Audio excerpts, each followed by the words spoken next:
नमस्कार, मैं धर्मेंद्र चौधरी और आप देख रहे हैं प्लेसेस इन न्यूज़। आज की इस कड़ी में हम बात करेंगे दिसंबर 2025 के उन स्थानों के विषय में जो चर्चा में रहे हैं। आइए सबसे पहले देख लेते हैं आज की इस कड़ी में हम कौन-कौन से स्थानों पर चर्चा करने वाले हैं। सबसे पहले सोमालीलैंड। सोमालीलैंड को इजराइल द्वारा एक स्वतंत्र राज्य के रूप में मान्यता प्रदान की गई है। कहाँ है ये? करेंगे बात इस पे। Mount Kilimanjaro. Mount Kilimanjaro Africa का सबसे ऊंची चोटी और एक ज्वालामुखी। वहां पर एक हेलीकॉप्टर दुर्घटना में 5 लोगों की मृत्यु हो गई। येलोस्टोन राष्ट्रीय उद्यान, उत्तरी अमेरिका का यह राष्ट्रीय उद्यान जहां पर एक गर्म जल स्रोत में विस्फोट हुआ। हॉट स्प्रिंग क्या होते हैं, चर्चा करते हैं आज। आर्कटिक क्षेत्र की 2025 की रिपोर्ट जारी हुई है जो 20 वर्षों से लगातार जारी की जा रही है। वहां पर बहुत सारे परिवर्तन देखे गए, इस पर भी थोड़ी सी चर्चा करते हैं। टिग्रिस नदी। टिग्रिस नदी इराक में बहने वाली एक मुख्य नदी जो लगातार सूखती चली जा रही है, इस पर भी आज हम चर्चा करने वाले हैं। जॉर्डन, जो कि पश्चिमी एशिया का एक बड़ा देश है, यहां भारत के प्रधानमंत्री का आधिकारिक दौरा हुआ। थाईलैंड कंबोडिया की सीमा पर तनाव। दक्षिण पूर्व एशिया में इन दोनों देशों की सीमा पर तनाव देखने को मिला और सेनाओं के बीच में झगड़ा हुआ। आइए इन खबरों के विषय में, इन स्थानों के विषय में विस्तार से जानते हैं। सोमालीलैंड। सोमालीलैंड सोमालिया का एक भाग है जिसे इजराइल ने विश्व में एकमात्र ऐसा देश जिसने इसको एक स्वतंत्र देश के रूप में मान्यता प्रदान की है। यह घोषणा 26 दिसंबर 2025 को की गई, जिससे क्षेत्रीय राजनीति में महत्वपूर्ण बदलाव की संभावना जताई गई है, क्योंकि यह कदम जो कि सोमालिया को लेकर बहुत ही कड़ा कदम माना जा रहा है, कठोर कदम माना जा रहा है इजराइल की तरफ से लिया गया है, क्योंकि सोमालिया सोमालीलैंड को अपना हिस्सा मानता है, लगातार अपने मैप में दिखाता है। विश्व के किसी भी देश ने आज तक इसको मान्यता प्रदान नहीं की, लेकिन इजराइल ने सोमालीलैंड को मान्यता प्रदान कर दी है और साथ ही साथ कहा है कि मैं इसे प्रौद्योगिकी, कृषि के क्षेत्र में, स्वास्थ्य के क्षेत्र में, अर्थव्यवस्था के क्षेत्र में बहुत कुछ इसको प्रदान करने वाला हूं। और उन्होंने कहा कि मैं अब्राहम समझौते के तहत इस सोमालीलैंड को शांति स्थापित करने के लिए मान्यता प्रदान कर रहा हूं। अब ये अब्राहम समझौता क्या है? अब्राहम समझौता ऐसा समझौता है जो कि विश्व स्तर पर अगर किसी क्षेत्र में आप शांति स्थापित करना चाहते हैं और किसी क्षेत्र को अगर मान्यता प्रदान करना चाहते हैं तो आप कर सकते हैं और उसकी सहायता कर सकते हैं। देखिए सोमालीलैंड क्या है, कैसा है। एक तो सोमालीलैंड में एक शब्द आता है सामने यहां पर, डी फैक्टो, यानी एक वास्तविक राज्य। यह शब्द लैटिन भाषा के शब्द से आया है जिसका अर्थ है व्यवहार में, सच में। ठीक है, तो डी फैक्टो राज्य क्या होता है? डी फैक्टो राज्य एक ऐसा राज्य होता है जो अपने सीमा में तो स्वतंत्र होता है, संप्रभु होता है, लेकिन विश्व का कोई भी देश या कोई संस्थान उसको मान्यता प्रदान नहीं कर रखा होता है। ऐसे स्टेट को, ऐसे देश को हम डी फैक्टो स्टेट कहते हैं। इसके दुनिया भर में कई सारे उदाहरण हो सकते हैं, जैसे ताइवान इसका बहुत ही बेहतरीन उदाहरण है। ताइवान के पास खुद का संविधान है, खुद की सेना है, खुद की सरकार है, लेकिन फिर भी चीन के दबाव के कारण विश्व के बहुत सारे देश हैं जो ताइवान को किसी प्रकार से मान्यता प्रदान नहीं करते और ताइवान को चीन का ही भाग मानते हैं। इसके अतिरिक्त सोमालीलैंड हाल फिलहाल में ये सामने आया। सोमालीलैंड का इतिहास 2-3 दशक से भी ज्यादा पुराना हो चुका है। 1990 के दशक में 1990 के बाद में 1991 से ही यहां पर स्वतंत्र राज्य के रूप में यह कार्य कर रहा है और ये लोग सोमालिया से अलग रहने का व्यवहार कर रहे हैं। सारी वहां पर तंत्र अलग से चल रहा है। ठीक है, लेकिन सोमालिया उसको अपना क्षेत्र मानता है और विश्व का कोई भी देश अभी तक उसको मान्यता प्रदान नहीं किया है। उत्तरी साइप्रस, साइप्रस जो कि भूमध्य सागर के अंदर एक देश है, उसका उत्तरी भाग भी तुर्की द्वारा एक स्वतंत्र देश के रूप में मान्यता प्राप्त हो चुका है, लेकिन अन्य किसी देश ने इस प्रकार की मान्यता प्रदान नहीं की है। अब देखिए सोमालीलैंड कहां है, जरा इसको देखिए। सोमालीलैंड यहां पर है, ये यमन की अदन की खाड़ी वाले भाग के पास यहां पर सोमालीलैंड है और सोमालिया पूरा का पूरा यहां पर है। अब यह सोमालीलैंड जो है वो और सोमालिया, इथियोपिया, जिबूती और इरिट्रिया, ये सब मिलकर अफ्रीका के सींग यानी हॉर्न ऑफ अफ्रीका के भाग हैं। इस वाले हिस्से को कहते हैं horn of Africa. Horn of Africa का सबसे बड़ा देश है इथियोपिया, और इथियोपिया ही यहां पर लैंड लॉक्ड कंट्री है, यानी भू आवेष्टित देश है, इसका समुद्र से कोई संपर्क नहीं है। बाकी जिबूती, इरिट्रिया और सोमालिया समुद्र से संपर्क रखते हैं। ठीक है, यहां पर इससे संबंधित आपके लिए एक प्रश्न भी है जिसका उत्तर आप कमेंट बॉक्स में जरूर दीजिए। सोमालीलैंड के संदर्भ में निम्नलिखित में से कौन से कथन ठीक हैं, ये बताने हैं आपको। यह अफ्रीका के हॉर्न क्षेत्र में अदन की खाड़ी के किनारे स्थित है। यह संयुक्त राष्ट्र द्वारा पूर्ण रूप से मान्यता प्राप्त सदस्य है, बताना है आपको। इसने 1990 के दशक की शुरुआत में सोमालिया से स्वतंत्रता की घोषणा कर दी थी। कौन कौन से वाक्य सोमालीलैंड से संबंधित सत्य हैं, आपको बताना है। चलिए माउंट किलिमंजारो के विषय में चर्चा करते हैं। माउंट किलिमंजारो अफ्रीका महाद्वीप की सबसे ऊंची चोटी है, एक स्ट्रेटो वोल्केनो है, अकेला खड़ा हुआ सबसे ऊंचा पर्वत, यानी single standing highest mountain in the world कोई है तो वो यह है। यह एक 3 कोन वाला, 3 शंकुओं वाला ज्वालामुखी है। इसका बीच वाला शंकु कभी कभी विस्फोट करता है, बाकी 2 शंकु जो हैं वो पूरी तरीके से डेड हैं, मृत हैं। विषुवत रेखा के बहुत ही पास में है और इसके ऊपर ग्लेशियर मिलते हैं, यानी विषुवत रेखा के सबसे निकट का वह स्थान जहां पर हमें ग्लेशियर हिमनद मिल सकते हैं वो माउंट किलिमंजारो है। ठीक है, तो यहां पर ये 25 दिसंबर 2025 को एक हेलीकॉप्टर दुर्घटना में 5 लोगों की यहां पर मृत्यु हो गई थी। ठीक है, इसके बाद अगर हम तंजानिया को देखें, जो कि तंजानिया में यह माउंट किलिमंजारो है, तो ये विषुवत रेखा के काफी निकट है। यहीं पर लेक विक्टोरिया है। विक्टोरिया झील से विश्व की सबसे लंबी नील नदी का उद्गम होता है, व्हाइट नाइल, सफेद नील का। विक्टोरिया झील से होकर विषुवत रेखा गुजरती है और विक्टोरिया झील यहां पर 3 देशों की सीमा पर है, या फिर 3 देश इसके तटवर्ती हैं। एक है तंजानिया, एक कीनिया है और यहां पर है युगांडा। युगांडा से होकर ही व्हाइट नाइल यहां से उत्तर की ओर भूमध्य सागर की ओर चलकर जाती है। ठीक है, तो माउंट किलिमंजारो के बारे में जो बातें थी वो मैंने आपको बता दी कि फ्री स्टैंडिंग यानी स्वतंत्र खड़ा हुआ ये विश्व का सबसे ऊंचा पर्वत चोटी है। इसके साथ साथ ये स्ट्रेटो वोल्केनो है, यानी अकेला वोल्केनो है। यहाँ के 3 शंकुओं के नाम किसी परीक्षा में आपसे पूछे जा सकते हैं। एक शिरा है, एक मावेंजी है और एक है कीबो। कीबो ये केंद्रीय शंकु है, सबसे ऊंचा है और इसमें कभी कभी सक्रियता के गुण यानी कुछ गैसें निकलती हुई दिखाई देती हैं। बाकी 2 शिरा और जो मेवेंजी है वो दोनों ही मृत शंकु हैं, वहां से कभी भी कोई गैस वगैरह अब फिलहाल नहीं निकलती है। ठीक है, और ये माउंट किलिमंजारो एक प्रकार से पूर्वी अफ्रीका की जो महान भ्रंश घाटी है वहां से अफ्रीकी प्लेट के टूटने के संकेतों का भी परिणाम माना जाता है। जो नूबियन और सोमाली प्लेट्स हैं, विवर्तनिक प्लेट हैं, 2 प्लेट, वो एक दूसरे से अलग हो रही हैं और उसी का परिणाम, भूगर्भीय हलचलों का परिणाम यहां पर ये दिखाता है माउंट किलिमंजारो, यानी अफ्रीका की प्लेट लगातार टूट रही है, वहां पर भ्रंश घाटी का निर्माण हो रहा है। इससे संबंधित आपके लिए एक छोटा सा प्रश्न है जिसका उत्तर आप कमेंट बॉक्स में जरूर दीजिए। माउंट किलिमंजारो भूमध्य रेखा के पास होने के बावजूद वहां बर्फ यानी हिमनद क्यों पाए जाते हैं? ध्रुवीय हवाओं का प्रभाव है, अधिक ऊंचाई और पहाड़ी प्रभाव है, समुद्री धाराओं का प्रभाव है यहां पर, या महाद्वीपीय प्रभाव है? तो आपको उत्तर देना है इसका।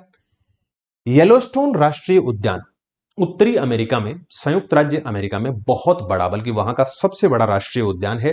इस राष्ट्रीय उद्यान में ब्लैक डायमंड पूल में स्थित एक गर्म जल स्रोत यानी हॉट स्प्रिंग 20 दिसंबर को विस्फोट हुआ, जिससे कीचड़ जैसे फव्वारे हवा में उछल गए। बहुत सारा कीचड़ हवा में उछला। जब कोई हॉट स्प्रिंग फटता है तो उसमें पानी और कीचड़ बहुत सारा बाहर की तरफ आता है। यह घटना एक आधिकारिक कैमरे में कैद हुई जो बिस्किट बेसिन, ये बिस्किट बेसिन को भी आप याद रख सकते हैं, 9:23 पर ठीक यहां पर यह घटना हुई। अमेरिकी भूवैज्ञानिक सर्वेक्षण ने ज्वालामुखी विशेषज्ञों ने इस घटना को काबेलुई नाम दिया है। तो ये काबेलुई जो नाम है ये भी आप याद रख सकते हैं, इस घटना को दिया गया है। यहीं पर 2 और बड़े स्प्रिंग्स हैं, एक का नाम है ओल्ड फेथफुल गेसर और दूसरा है ग्रैंड प्रिज्मेटिक स्प्रिंग। अब ये गेसर और स्प्रिंग क्या होते हैं, इनमें भी थोड़ा सा अंतर है। देखिए, गेसर वो होता है जहां गर्म जल बाहर आता है लेकिन जिसमें पानी और भाप समय समय पर बड़े वेग के साथ बाहर उछलते हैं। गेसर की बात फव्वारे की तरह, ठीक है, गर्म पानी होगा और भाप बाहर आएगी। जब भूजल यानी अंडरग्राउंड वाटर अंदर मैग्मा के संपर्क में आता है तो वो गैस में तब्दील हो जाता है, गैस में बदल जाता है, यानी जलवाष्प बन जाती है। और जलवाष्प का प्रेशर उसके आसपास के पानी को और कीचड़ को तेजी से बाहर की तरफ उछालता है। उसमें धमाका भी हो सकता है और तेजी से फिसर की तरह बाहर निकलता है, उसको गेसर कहते हैं। येलोस्टोन इस बात के लिए जाना जाता है। और ओल्ड फेथफुल गीसर जो है वो विश्व का सबसे प्रसिद्ध गीसर है, जो 80 से 90 मिनट में एक बार बाहर की तरफ विस्फोट करता है। जबकि हॉट स्प्रिंग में किसी प्रकार का विस्फोट नहीं होता, तेजी से जल बाहर नहीं आता, धीरे से गर्म पानी बाहर की ओर बहता है। और कई बार तो इतना धीमी गति से पानी बाहर आता है कि वहां पर शैवाल और बैक्टीरिया भी इकट्ठे हो जाते हैं, रंगीन शैवाल। भारत की भी जो पूगा घाटी है वहां पर जो लद्दाख वाली, और हिमाचल प्रदेश में मणिकरण, ये दो भूजल तापीय स्रोत हैं, यानी यहां पर भी धीरे धीरे पानी बाहर की तरफ निकलता है, यानी ये गर्म जल के स्रोत हैं, हॉट स्प्रिंग से। तो यहां पर येलोस्टोन नेशनल पार्क है। ठीक है, तो इससे संबंधित भी यहां पर एक प्रश्न है आपके लिए, जिसका उत्तर आप कमेंट बॉक्स में जरूर दीजिए। भूतापीय प्रणालियों यानी जियोथर्मल सिस्टम्स जैसे येलोस्टोन में सामान्यतः निम्नलिखित में से कौन सी विशेषताएं जुड़ी हैं, यानी इन जगहों पर इनमें से कौन सी घटनाएं होने को मिलती हैं? गेसर है यहां पर? क्या गर्म जल के स्रोत हैं यहां पर? क्या यहां कीचड़ और ज्वालामुखी मड वोल्केनोज हैं जहां पर कीचड़ उछलता हो? तो उत्तर दे सकते हैं यहां पर आप। अगला है आर्कटिक क्षेत्र, उत्तरी ध्रुव के आसपास का क्षेत्र जो 66.5 डिग्री उत्तरी अक्षांश से उत्तर में है। यहां पर आर्कटिक रिपोर्ट कार्ड 2025 ने आर्कटिक क्षेत्र में हो रहे व्यापक जलवायविक परिवर्तनों का दस्तावेज और उसके 20 वर्ष पूरे कर लिए हैं। यानी पिछले 20 वर्षों से आर्कटिक क्षेत्र के लिए पर्यावरण परिवर्तन, जलवायु परिवर्तन के रिपोर्ट जारी की जा रही है और उसका 20वां संस्करण जारी किया जा चुका है। इस रिपोर्ट में कहा गया है कि वैश्विक स्तर पर जो ग्लोबल वार्मिंग है वो बहुत ज्यादा बढ़ रही है, समुद्री जो बर्फ है वो तेजी से पिघल रही है, और इसके अतिरिक्त समुद्र जल स्तर में वृद्धि हो रही है। जो हिमनद हैं वो छोटे होते चले जा रहे हैं, वो लगातार पिघल रहे हैं, और गर्म होते महासागरों का तापमान बढ़ रहा है, जिससे कि वहां का जो पारिस्थितिकी तंत्र है उसमें परिवर्तन आएगा।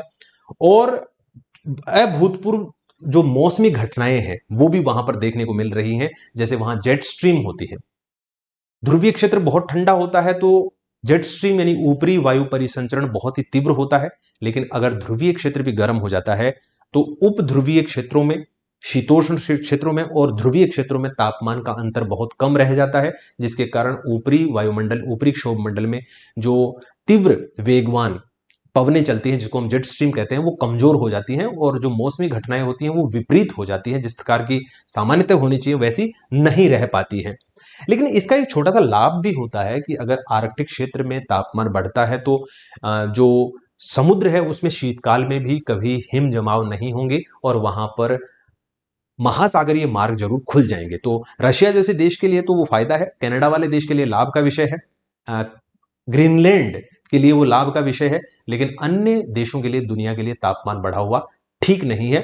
और यही नहीं बल्कि बर्फ के नीचे बहुत बड़ी मात्रा में मीथेन दबी हुई होती है, बहुत बड़ी मात्रा में हो सकता है कि पुरानी वनस्पति दबी हुई हो, लेकिन जैसे ही बर्फ पिघलती है तो वो मीथेन बाहर निकलती है। परमाफ्रास्ट मीथेन बोलते हैं उसको। परमाफ्रास्ट वो क्षेत्र होता है जो कम से कम पिछले 2 या 3 वर्षों से उस मिट्टी का तापमान माइनस में हो, उसको परमाफ्रास्ट बोलते हैं। तो परमाफ्रास्ट पिघल जाएंगे और वहां से वायुमंडलीय प्रदूषण होने की संभावना बढ़ेगी, जिससे कि एक और साथ मिलेगा इस बात को कि वैश्विक तापमान और बढ़े। देखिए, जब तक बर्फ जमी हुई रहती है तो उसके अंदर मीथेन और कार्बन निक्षेप जमे हुए रहते हैं, लेकिन जैसे ही वहां से हिम हटती है तो वे वायुमंडल में आ जाते हैं। और दूसरी बात, जिस धरातल पर हिम होती है वहां का एल्बिडो अच्छा होता है। एल्बिडो यानी सूर्य से आने वाले तापमान की वह मात्रा जो परावर्तित होकर पुनः अंतरिक्ष में लौटा दी जाती है, यहां पर सतह पर या वायुमंडल में नहीं रुकती, लेकिन बर्फ के हटने पर सतह उसको अवशोषित कर लेती है और पुनः तापमान वहां पर बढ़ता है। तो बर्फ का पिघलना दोहरे तापीय वृद्धि का कारण बन जाता है। ठीक है, अब यह आर्कटिक क्षेत्र है, ये मैं आपको बता चुका हूं। आर्कटिक क्षेत्र के गर्म होने की संभावित परिणामों में से निम्नलिखित में से कौन कौन से शामिल हो सकते हैं? नए समुद्री मार्ग खुल सकते हैं क्या इससे? परमाफ्रॉस्ट में मीथेन गैस का उत्सर्जन हो सकता है क्या, और जेट स्ट्रीम पैटर्न में क्या कमजोरी आ सकती है, आपको बताना है कि इससे कौन कौन से प्रभाव होंगे। टिग्रिस नदी, इराक की टिग्रिस नदी के सूखने का खतरा बढ़ चुका है, जिससे कि इस क्षेत्र में प्राचीन समुदाय, जिनमें से एक प्राचीन समुदाय है शेख निधाम क्रेदी अल सबाही, ये वहीं पर रहने वाले लोग हैं और वो कृषि करते हैं और साथ ही साथ इस जल से उनका पेयजल और अन्य कार्य काम चलता है। लेकिन अगर ये नदी सूख गई तो ऐसे समुदाय वहां पर रह नहीं पाएंगे, कृषि नहीं हो पाएगी, और वो क्षेत्र ईरान में बड़ा कृषि क्षेत्र है तो सिंचाई के साधन नहीं बचेंगे, क्योंकि इस नदी के जल के अतिरिक्त वहां वर्षा होती नहीं है, वो शुष्क क्षेत्र है, मरुस्थली क्षेत्र है। ठीक है, तो इस क्षेत्र में पर्यावरण और आजीविका की अपूरणीय प्रभाव होगा, निश्चित तौर पर होगा। देखिए यहां पर दो नदियां हैं जो कि मूल रूप से तुर्की से निकलकर आती हैं, एक है यूफ्रेटस और एक है टिग्रिस। तो टिग्रिस और यूफ्रेटस नदियों का जो मिलन होता है वो अल बसरा शहर के अंदर होता है। इराक का वो शहर है अल बसरा, यहां पर आप देख सकते हैं, ये रहा अल बसरा। तो यहां पर ये यूफ्रेटस और टिग्रिस दोनों नदियों का मिलन होता है, और इस मिलन के बाद में इन नदियों को शट अल अरब कहा जाता है। तो ये शट अल अरब कौन सी नदी है, कोई और नहीं बल्कि वो यूफ्रेटस और टिग्रिस नदियां ही हैं। यहां पर देखिए इस नदी के सूखने का एक कारण माना जा रहा है ये गैप परियोजना जो तुर्की के अंदर है। तुर्की में एक ग्रेट एनाटोलिया प्रोजेक्ट चलाया जा रहा है, जिससे कि वहां ये अतातुर्क बांध, ये अतातुर्क बांध का नाम भी आप याद रखिए, ये बांध बनाकर वहां स्थानीय रूप से सिंचाई और पेयजल के लिए पानी को नहरों द्वारा अन्य क्षेत्रों की ओर मोड़ा जा रहा है, जिसके कारण वहां पर ये निचले क्षेत्रों में शुष्कता बढ़ रही है। ठीक है, ये अनातोलिया क्या है, अनातोलिया एक पठार है जो तुर्की के अंदर है, तुर्की के अंदर है। ठीक है, अब इसका निचले क्षेत्र में पानी नहीं पहुंचेगा तो निश्चित तौर पर वहां पर इराक और सीरिया में मरुस्थलीकरण को बढ़ावा मिलेगा, शुष्क जलवायु में विस्तार होगा और कृषि पेयजल के संकट वहां पर उत्पन्न होंगे। देखिए इन नदियों के निचले हिस्से में मेसोपोटामिया या मेसोपोटामियन मार्शेस यानी दलदल है, जो कि इस पश्चिम एशिया की सबसे बड़ी आर्द्र भूमि भी है। तो इसको भी याद रखिए कि ये जो यूफ्रेटस और टिग्रिस नदियां नीचे की ओर बहती हैं, मेसोपोटामिया एक बहुत पुरानी सभ्यता भी है, जैसे सिंधु नदी घाटी सभ्यता है, वैसे ही ये दजला और फरात भी बोलते हैं इन नदियों को। तो दजला फरात सभ्यता जो है मेसोपोटामिया वाली, ये सबसे पुरानी सभ्यताओं में से एक भी है। ठीक है, तो यहां पर ये आर्द्र भूमि सबसे बड़ी आर्द्र भूमि है पश्चिम एशिया की, और जैव विविधता की दृष्टि से भी काफी महत्वपूर्ण है, और इसको यूनेस्को की विरासत के अंतर्गत भी रखा गया है, विरासत सूची में इसको रखा गया है। अब आप देख सकते हैं कि ये दोनों नदियां बहती हुई आती हैं, अल बसरा के बाद में दोनों मिलती हैं, और फिर ये तुर्की में इस जैग्रोस पर्वत से निकलकर आती हैं। पोंटिक पर्वत भी है, तो पोंटिक और जैग्रोस पर्वतों से ये निकलकर आती हैं और फारस की खाड़ी में एक साथ मिलकर ही आगे बढ़ती हैं। अगर तुर्की की बात करें तो तुर्की में आप वॉन झील को देख सकते हैं, जो दुनिया की सबसे लवणीय झीलों में से एक है, वो इसके पूर्वी भाग में है यहां पर। इसके अतिरिक्त तुर्की या तुर्की विश्व का एकमात्र देश है जो काला सागर और भूमध्य सागर को दोनों का तटवर्ती है। तुर्की के पश्चिम की ओर देखें तो तुर्की का एक छोटा सा भाग है जो यूरोप के अंतर्गत भी आता है। ठीक है, और उनके बीच में यहां पर मरमरा सागर है, यहां बोस्पोरस जल संधि है, और यहां पर डार्डनलीज जल संधि है जो कि एजियन सागर को जोड़ती है। तो इस क्षेत्र को भी याद रखें, क्योंकि यहां पर आप देखेंगे यूक्रेन और रूस का युद्ध चल रहा है, तो काला सागर भी महत्वपूर्ण हो जाता है। अभी 3 वर्ष से ज्यादा समय बीत चुका है और ये युद्ध समाप्त होने का नाम नहीं ले रहा है। तो आप काला सागर से मरमरा सागर को जोड़ने वाली जल संधि को याद रखिए, बोस्पोरस, और मरमरा सागर से एजियन सागर जो कि भूमध्य सागर का भाग है उसको जोड़ने वाली जल संधि यानी डार्डनलीज को भी याद रख सकते हैं। अनातोलिया का पठार कहां है, तो आप कहिए वो तुर्की के अंदर है। ठीक है, तो ये है तुर्की। तुर्की में टोरस पर्वत है, पूर्वी टोरस, पश्चिमी टोरस, जो यहां पर पोंटिक पर्वत या फिर टोरस पर्वत से ये नदियां निकलती हैं। यहां आपके लिए एक छोटा सा प्रश्न है टिग्रिस नदी के संदर्भ में निम्नलिखित में से कौन सी बातें ठीक है। इसका उद्गम तुर्की से होता है, यह फारस की खाड़ी में गिरने से पहले यूफ्रेटस नदी से मिल जाती है, यह अपने अधिकांश प्रवाह में ईरान से होकर बहती है। तो चित्र को एक बार दोबारा देख लीजिए आप, क्या यह यहां पर दे रखा है ईरान दे रखा है, ओके ओके। तो ये कौन से देश से होकर बहती है, क्या ईरान से होकर बहती है या इराक से, ये आप देख लेना आप। ठीक है, चलिए जॉर्डन के बारे में बात करते हैं। जॉर्डन वहीं पर जहां से हम अभी लौटे हैं वहीं पर है जॉर्डन। तो प्रधानमंत्री नरेंद्र मोदी की 15-16 दिसंबर 2025 को जॉर्डन की यह उनकी पहली आधिकारिक यात्रा है, तो पहली पूर्ण यात्रा कह सकते हैं। जॉर्डन के साथ भारत नवीकरणीय ऊर्जा, जल संसाधन प्रबंधन, क्योंकि वहां पर जल की बहुत कमी है, और सांस्कृतिक आदान प्रदान, डिजिटल समाधान, पेट्रो और एलोरा के बीच ट्विनिंग जो है उसके ऊपर काफी 5 समझौते या फिर समझौता ज्ञापन जो होते हैं, मेमोरेंडम ऑफ अंडरस्टैंडिंग्स, उस पर हस्ताक्षर हुए हैं।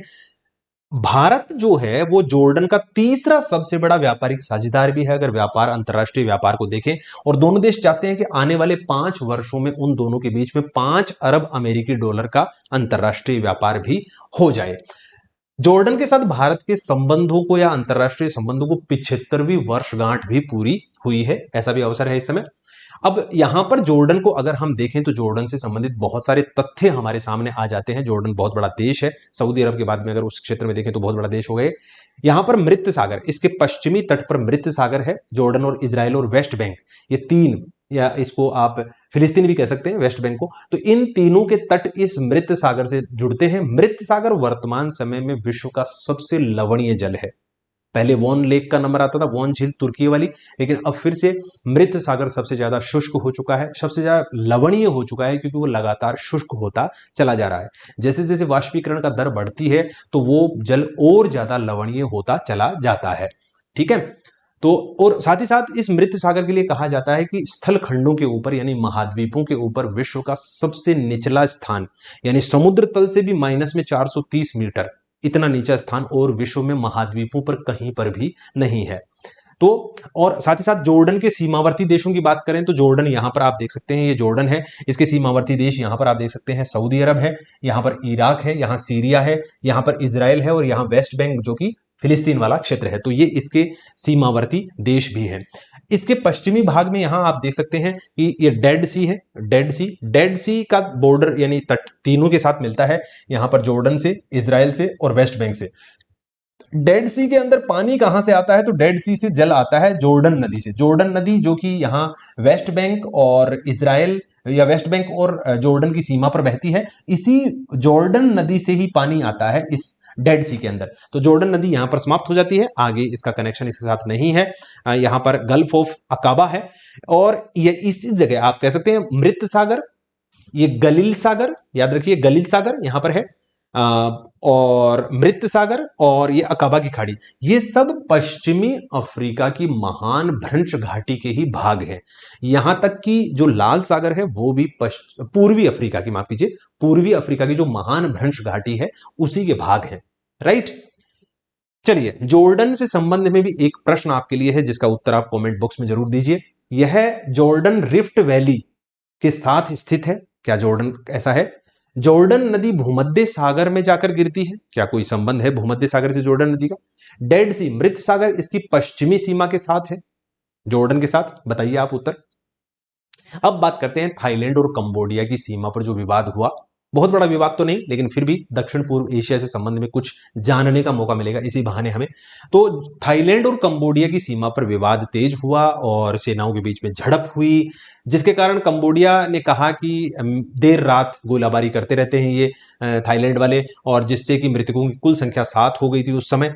और थाईलैंड ने बताया कि इस संघर्ष में उसके भी कम से कम 3 सैनिक मारे गए हैं। अब इस झगड़े का कारण क्या है? थाईलैंड और कंबोडिया के बीच में जो झगड़ा हुआ उसका कारण क्या है?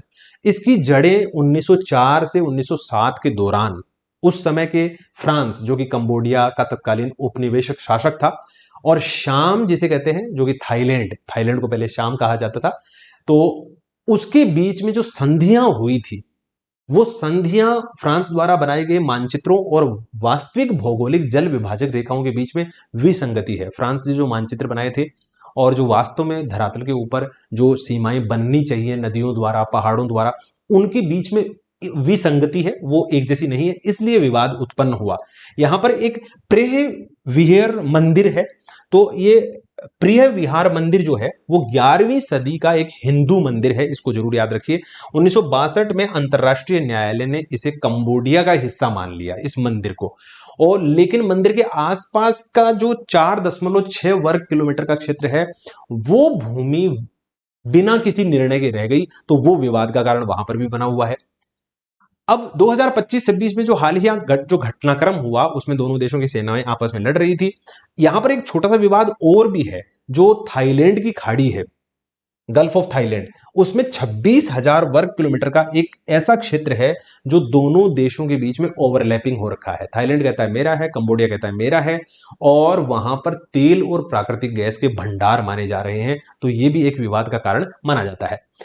अगर आप इस क्षेत्र में देखें तो दक्षिण पूर्व एशिया के देश, एक ही एक ऐसा देश है जो आप कह सकते हैं कि स्थल रुद्ध देश है, और वो है लाओस। यहां पर आप देख सकते हैं लाओस एकमात्र ऐसा देश है जो स्थल रुद्ध देश है। बाकी म्यांमार हो, थाईलैंड है, कंबोडिया है, वियतनाम है, बाकी सब देश है, सब देशों की समुद्र से सीमा लगती है। यहां की जो सबसे लंबी नदी है वो नदी है मेकोंग नदी, जिसको कि दक्षिण पूर्व एशिया की डेन्यूब कहा जाता है। 7 देशों से उसका संबंध है। डेन्यूब नदी यूरोप में बहती है, वो 10 से अधिक देशों से उसका संबंध है। तो यहां पर भी इस नदी का 7 देशों से संबंध होने के कारण इसको दक्षिण पूर्व एशिया की डेन्यूब कहा जाता है, और वो इस जिसे कहते हैं दक्षिण चीन सागर के अंदर यहां पर आकर गिरती है, वियतनाम के अंदर से। ठीक है, तो थाईलैंड, कंबोडिया, और यहां पर अगर थोड़ी सी बात और करें इन देशों के विषय में तो हम बात कर सकते हैं आसियान। आसियान दक्षिण पूर्व एशिया के 10+1 देश, जो कि तिमोर लिस्ते है, अगर उसको देश और मान लिया जाए तो 11 देशों का एक समूह है जो कि यहां पर व्यापार, टैक्सेस, इन सबको रेगुलेट करता है। थाईलैंड और कंबोडिया इसके दोनों ही सदस्य हैं। वैसे तो दक्षिण पूर्व एशिया के सभी देश इसके सदस्य हैं, थाईलैंड और कंबोडिया भी है। थाईलैंड इसका संस्थापक सदस्य है, जो कि 8 अगस्त 1967 को बैंकॉक घोषणा से ये आसियान बना था। तो आसियान कब बना था वो भी याद रखना भाई, ठीक है। और तब से ही ये इसका सदस्य है थाईलैंड। लेकिन कंबोडिया इसमें बहुत बाद में जुड़ा था, 1999 में आसियान का 10वां सदस्य यानी अंतिम सदस्य के रूप में। अब तो खैर 11 हो चुके हैं, तो सदस्य बने थे। तो ये देश Myanmar, Laos, Thailand, Vietnam, Cambodia, Brunei, Malaysia, Singapore, Indonesia और फिलीपींस, और ये ईस्ट तिमोर या लिस्ट अगर ये भी हो जाता है तो ये 11 देश हैं जो इस आसियान के सदस्य देश हैं। ठीक है, और यहां से एक ही देश है जिसके अंदर से विषुवत रेखा गुजरती है, और वो है इंडोनेशिया। इंडोनेशिया के 3-4 द्वीप हैं यहां पर। ये सुमात्रा द्वीप है, यहां पर ये बोर्नियो द्वीप है, यहां पर सुलावेशी है, और यहां पर हालमाहेरा। तो 4 द्वीप हैं बड़े बड़े जिनसे होकर विषुवत रेखा भी पार करती है। इससे संबंधित भी आपके लिए एक छोटा सा प्रश्न है। दक्षिण पूर्व एशिया के संदर्भ में निम्नलिखित कथनों पर विचार कीजिए। थाईलैंड और कंबोडिया दोनों आसियान के सदस्य हैं, आपको बताना है।